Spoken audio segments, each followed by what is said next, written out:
The question about the frequency of seeing the oncologist with patients on chemotherapy is dependent on several variables.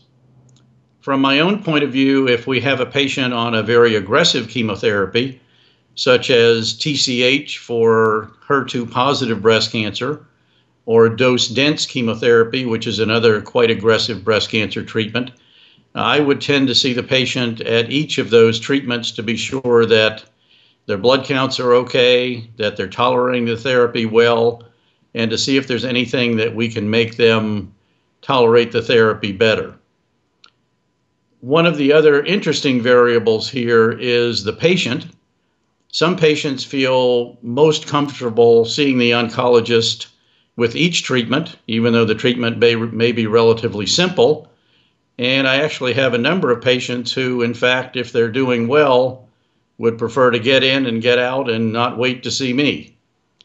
So that the level of toxicity of the treatment is obviously the main issue. And then the other issue of how that particular patient is doing on treatment is important.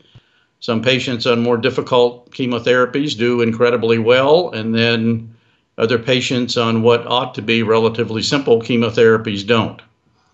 So those are the variables that, at least in my mind, indicate how often I should see the patient. And then beyond that, I always tell my chemotherapy nurse, if somebody wants to see me and feels more comfortable seeing me for whatever reason, I will certainly go out of my way to see them, whether medically indicated or not.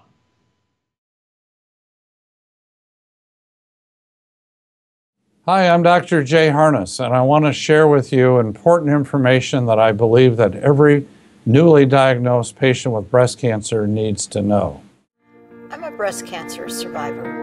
I am a breast cancer survivor. I am a breast cancer survivor. And I want every woman to know about personalized breast cancer treatment and the genomic test. A test that helps guide a woman and her doctor to the best treatment options for her. Pass it on.